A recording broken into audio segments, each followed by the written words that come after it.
Good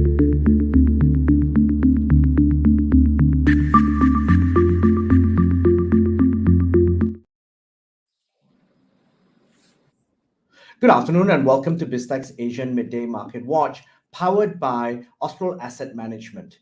It's Tuesday, the 17th of January, and we have Charu Chanana, market strategist from Saxo Markets in Singapore.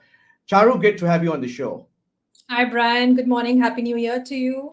Happy New Year. Great to have you on your first show of the year. Now, before we get your insights, Charu, we're going to take a look at how regional stock markets have performed, and also, for a start, how crypto markets are performing. We start with Bitcoin, which is at 21,157. It's up 0.03%. Ethereum is at 1,567. It's down 0.34%. Now, looking across regional stock markets, we'll start close to home where you are, Charu. The SGX is down 0.1%. Bursa Malaysia is down 0.16%. Shanghai is down 0.25%. The ASX All Ordinaries is down 0.17%. The Nikkei is up 1.26%. The Hang Seng is down 1.05%. And rounding up the numbers, we've got the Kospi, which is down 0.68%. Charu, what's your view on how markets have performed in the first half of the day? So, Brian, a clear outperformance there from Nikkei, and that certainly suggests, there's some amount of positioning ahead of that big Bank of Japan announcement we have due tomorrow.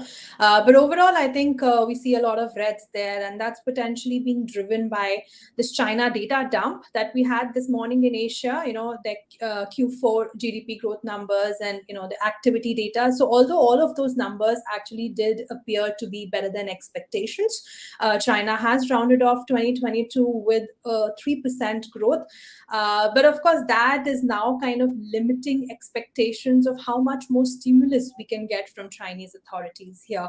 And that's certainly something that's weighing on the equity markets performances this morning in Asia. Now, Charu, I want to take your point on the BOJ and expectations that it could end its yield curve control policy. What is your view and Saxo's view on this? So certainly, I think the Bank of Japan is really the biggest, event to watch in the markets this week, and in fact for the coming few months as well, because what we see happen in Japan and in the Japanese yen will be the key driver of global liquidity, will be the key driver of where the USD also heads to, from here. But particularly for this meeting where we have the announcement due tomorrow, I would stay a bit cautious on taking any position for that, because volatility is really too high at this point. If you look at USD yen 1 day implied volatility for options, it's about 50%. It's like it's the highest since 2016. So I would be rather cautious. But whether they do something tomorrow or not, I think speculation will continue to build in about this yield curve control policy being abandoned at some point of time, because we have a lot of events coming our way. We have the spring wage negotiations due in March, and then we have a new governor taking over as the BOJ chief in April. So all of that will keep speculation about YCC abandonment alive, and that will certainly see more strengthening of the Japanese yen in the months to come. Now, Charu, on a different note, with the optimism around the China reopening story, there is a view that Asian markets could outperform this year. What is Saxo's take on this?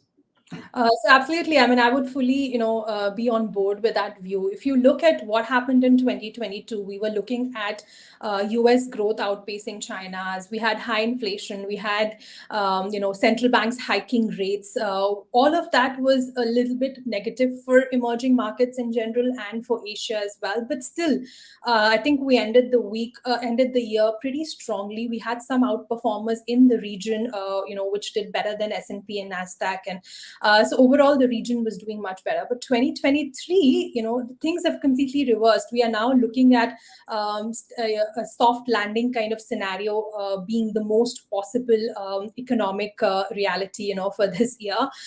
We are looking at inflation coming down. We are looking at central banks if not easing, at least pausing in their rate hike trajectory. So all that really bodes well for emerging markets in general.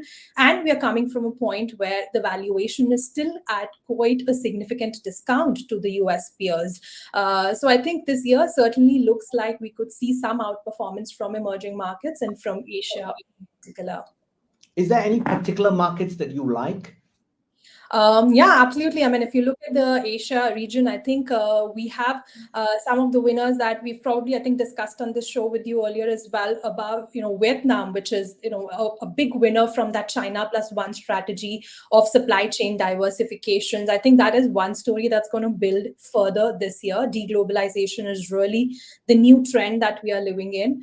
I would also highlight Indonesia and its key resources. It has high amount of resources in lithium, nickel, so all of those are some metals that we need for green transformation to carry on. And with that demand picking up, I think the key suppliers in those areas will remain a key focus as well, which come from Indonesia particularly. I'm a little bit more conservative about India at this point, although it still has a strong demographic story playing out, but the valuation has become a bit too expensive in comparison. The China market provides a better entry point, something like Korea and Taiwan, which has had a geopolitical valuation discount as well, provides a better entry point. So my sense is that unless we see some big structural reforms in India, we could see funds getting diverted to these cheaper markets as well.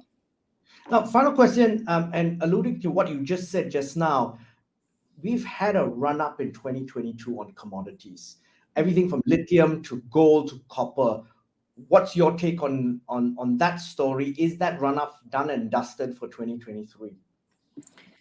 So I think 2022 rather was not such a good year, but yeah, since the start of 2023, we've had this big run up in commodities, and that's primarily because of the headlines coming out of China. The reopening story, the stimulus that's going into their real estate sector as well.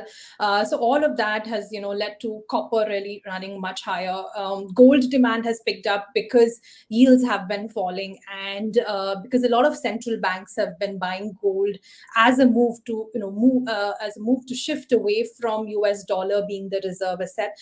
So all of those trends we do think can likely continue this year. I mean, we really think the deglobalization theme will be the key theme of 2023 and beyond, and that does mean central banks and countries like Saudi Arabia and the other oil exporters would continue to buy in more gold because they want to just reduce their dependence on US dollar at this point. So all of those stories still do support more gains for these industrial metals and precious metals, but of course with the rallies, the kind of rallies that we've seen since the start of the year, it's time to take in some profits ahead of Lunar New Year. I think Chinese demand for gold might slow down a little bit after the Lunar New Year. So we are seeing some impact of that building in as well. But overall, like I said, for the whole year, we are still bullish on the metals space and the commodities particularly. Now, deglobalization is a theme we're going to take as a key takeaway for today. Now, Charu, thank you very much for coming on the show, and thanks for your insights. It was a pleasure, Brian, as always. I'm Brian Fernandez, and we've been speaking to Charu Chanana, market strategist from Saxo Markets Singapore, on BizTech's Asian Midday Market Watch, powered by Austral Asset Management. I'm Brian Fernandez. This video and podcast will be on our website, www.biztech.asia.